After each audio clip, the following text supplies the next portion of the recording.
हर हर महादेव। जय माता दी।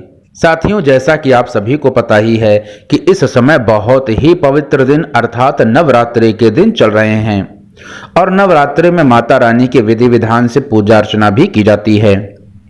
इसी क्रम में यदि आपकी कुछ विशेष मनोकामनाएं हैं, जैसे कि यदि आपका कोई अटका हुआ काम है जो काफ़ी समय से बड़े से प्रयास के बावजूद भी पूरा नहीं हो पा रहा है, तो नवरात्रि के इन विशेष दिनों में कुछ बहुत ही विशेष उपायों को आपको अवश्य ही करना चाहिए। इन उपायों को करके आप माता रानी की कृपा से अपनी सभी कार्यों को सिद्ध कर सकते हैं। यदि आपके घर पर धन की समस्या है, घर में धन का आगमन बिल्कुल भी नहीं हो पा रहा है, या कोई रोजगार की समस्या है अर्थात कोई काम धंधा है और वह बिल्कुल भी चल नहीं रहा है, तो माता रानी के इन पवित्र दिनों में आपको कुछ विशेष उपायों को अवश्य ही कर लेना चाहिए, जिससे आपकी सभी मनोकामनाओं की पूर्ति हो सके। और उसके पहले साथियों, आप सभी से छोटा सा निवेदन, यदि चैनल पर पहली बार आए हो तो कृपया सब्सक्राइब कर लीजिए। वीडियो को लाइक करके कमेंट बॉक्स में हर हर महादेव या जय माता दी अवश्य लिख दीजिएगा। तो आइए साथियों, समझ लेते हैं एक एक करके सभी उपायों को। साथियों, नवरात्रि में मां दुर्गा की उपासना बहुत ही फलदायी होती है। इसमें देवी मां की उपासना से मनवांछित फल की प्राप्ति हो सकती है। नवरात्रि के पवित्र दिन चल रहे हैं, ऐसे में कुछ विशेष उपायों को करके माता दुर्गा रानी को प्रसन्न किया जा सकता है। नवरात्रि में कुछ विशेष वस्तुओं के प्रयोग से आपकी सारी मनोकामनाएं पूरी हो सकती हैं, जैसे कि लौंग, सुपारी, हल्दी, पान का पत्ता। तो आइए आपको इनके दिव्य और चमत्कारी प्रयोग के बारे में बताते हैं। सबसे पहले हम लौंग के उपाय के बारे में समझ लेते हैं। देवी मां की पूजा में लौंग का खूब प्रयोग होता है। इसके प्रयोग से विशेष मनोकामना को आसानी से पूर्ण किया जा सकता है। इस उपाय को करने के लिए आपको आपकी ही उम्र के बराबर लौंग ले लेनी है। यदि आपकी उम्र 15 साल है तो 15 साल के अंतर्गत 15 लौंग का प्रयोग करना है। 20 साल है या 25 साल है, अर्थात आपकी जितनी भी उम्र है उसके बराबर आपको लौंग ले लेना है। और इन सभी लौंग को लेकर आपको काले धागे में बांधकर इसकी एक माला बना लेनी है और नवरात्रि में किसी भी दिन देवी माता को अर्पित कर दें। जैसा कि आपको मालूम ही है कि इस समय अति पवित्र दिन चल रहे हैं, तो इन नवरात्रि के किसी भी एक दिन आप इस उपाय को कर सकते हैं। इस उपाय को आप यदि शाम को चाहें तो शाम को, या सुबह करना चाहें तो आप सुबह भी कर सकते हैं। आपके समयानुसार आप इस उपाय को कर सकते हैं। तो आपको क्या करना है, जैसा कि मैंने आपको बताया कि आपको आपकी उम्र के बराबर, आपकी जितनी भी उम्र है उसके अनुसार आपको लौंग ले लेनी है। बस इस बात का आप ध्यान रखेंगे कि जितनी भी लौंग है ये टूटी ना हो, और ये लौंग है ये फूल वाली होनी चाहिए, अर्थात वो लौंग जिसके ऊपर दाने जैसा रखा होता है, इसी प्रकार की साबुत लौंग आपको ले लेनी है और इसकी माला बना लेनी है। अब नवरात्रि में किसी भी दिन माता रानी को इस माला को अर्पित कर दें।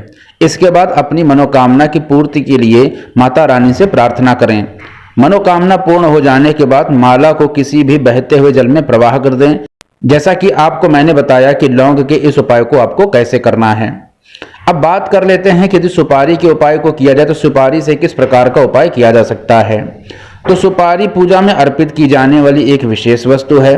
माता रानी की पूजा या जो उपासना है उसके क्रम में सुपारी का बहुत ही विशेष महत्व होता है।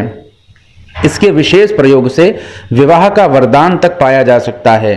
एक संपूर्ण अर्थात एक साबुत सुपारी ले लें। सुपारी जितनी बड़ी हो उतनी ही अच्छा होता है और इसके चारों तरफ आपको सिंदूर लगा देना है। इसके बाद उस सिंदूर लगे सुपारी को किसी पीले कपड़े में रखकर देवी माता को अर्पित कर दें। बस ध्यान रखें, सुपारी कटी फटी नहीं होनी चाहिए और जिस पीले वस्त्र का आप प्रयोग कर रहे हैं, पीले कपड़े का आप प्रयोग कर रहे हैं, वह शुद्ध होना चाहिए। और शीघ्र विवाह की प्रार्थना के लिए माता रानी के सामने मस्तक रखकर उनसे प्रार्थना कर लें। नवरात्रि के बाद कपड़े के साथ सुपारी को अपने शयन कक्ष में रख लें। ऐसा करने से शीघ्र ही माता रानी आपका मंगल विवाह संपन्न कर देंगी। अब साथियों, अगले उपाय के बारे में भी चर्चा कर लेते हैं। इस उपाय को करने के लिए आपको हल्दी का प्रयोग करना है। ध्यान रखिएगा, इस उपाय को करने के लिए आपको साबुत जो खड़ी हल्दी होती है उसका प्रयोग करना है। यह हल्दी किसी प्रकार से कटी फटी नहीं होनी चाहिए, टूटी नहीं होनी चाहिए, कहीं से सड़ी हुई नहीं होनी चाहिए, अर्थात शुद्ध हल्दी का ही प्रयोग आपको करना है। अब इस उपाय को कैसे करना है तो आपको बता दूं, नवरात्रि के दिन माता दुर्गा रानी को आपको 2 गांठ हल्दी अर्पित करनी है। इसके बाद माता रानी के सामने श्री सूक्तम का पाठ करें, देवी माता से धन की समस्या को दूर करने की प्रार्थना करें और नवरात्रि के बाद इन दोनों हल्दी की गांठों को किसी साफ लाल वस्त्र में लपेटकर, अर्थात जिस वस्त्र का आप प्रयोग कर रहे हैं वह साफ और शुद्ध होना चाहिए, इस लाल वस्त्र में लपेटकर अपने धन वाले स्थान पर इस हल्दी के टुकड़े को, जो पोटली आपने बनाई है, उसको रख दें। हर नवरात्रि में पुरानी हल्दी को जल में प्रवाहित कर दें और हर साल हर नवरात्रि में आपको नई गांठ रखते रहना है। इस प्रकार से आपको जीवन पर्यंत कभी भी धन की समस्या नहीं होगी। इसके अलावा जो आपका अगला उपाय है वह उपाय आपको पान के पत्ते के द्वारा ही करना चाहिए।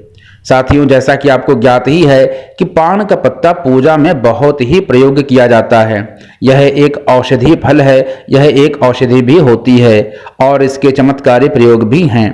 नवरात्रि के किसी भी दिन 27 पान के पत्ते ले लें और इनको लाल धागे में बांधकर इनकी माला बना लें।